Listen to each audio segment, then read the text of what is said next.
Touch by Mark Sennen. Narrated by Stevie, Lacey.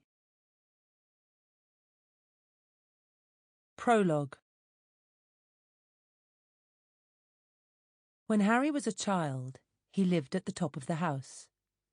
His little bedroom had been crammed under the eaves and had funny-shaped walls, sloping ceilings, and iron hooks in the beams to which you could tie things. Most of the year, the temperature seemed glacial, and when night fell he would go to bed fully clothed and try to think himself warm. Then he would lie in the darkness listening to the noise of the water tank hidden behind one wall. He knew he wouldn't be able to sleep until he was sure nobody would come. But as long as the room stayed dark, he didn't get afraid. The dark felt comforting, safe. In the dark, he became invisible. It was when the light came on, he got scared. Harry peered through the window into the gloom beyond the cracked glass. Nothing to see but black. Clouds hid the moon and stars, and there were no streetlights, no cars, or other signs of life. Not out here. Harry smiled to himself. He didn't get scared.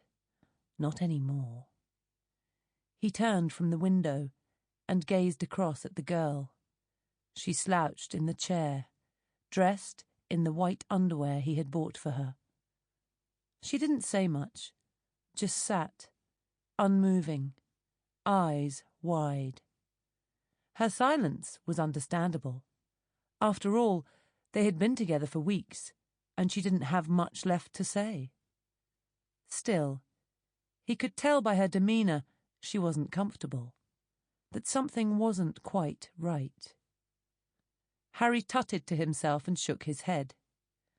This would never do. He went over to the girl and reached out and touched her skin. Cold. Ice cold. Poor girl. No wonder the smile on her face had gone.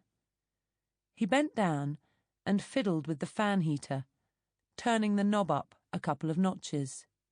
The fan whirred in protest, but the air seemed a little warmer. He moved the heater and angled the airflow upwards so the warmth reached the girl's body. There. She looked almost happy. Almost happy would do for him too, he thought. He didn't think it was much to ask. Years back, he'd seen a woman lawyer talking on TV. There are human rights, she said. Those rights meant you could get stuff you didn't have. Stuff like happiness. It was the law, written down, in books. You could go to court to get it. You could sue the council or the government and get damages. But now he knew there were easier ways. Harry's ways. He moistened his lips and pushed his tongue into the corner of his cheek and chewed for a moment, letting his eyes wander over the girl's body.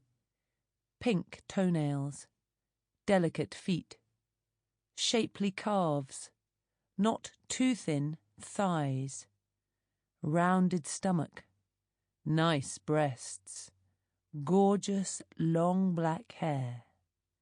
Nice. Very nice. Her breasts were the best thing about her, small and pert, the nipples pushing upwards through the white material of the bra, towards God, as if thanking her creator for producing such a work of art. Harry considered the girl again. Overall, she scored 9 out of 10, maybe 9.5.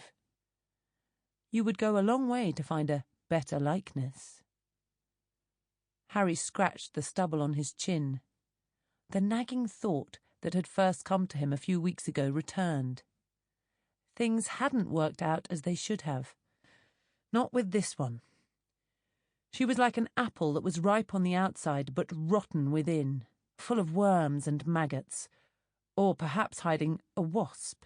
Yes, a wasp. You would get stung if you bit into a piece of fruit with a wasp inside. Sample complete. Ready to continue?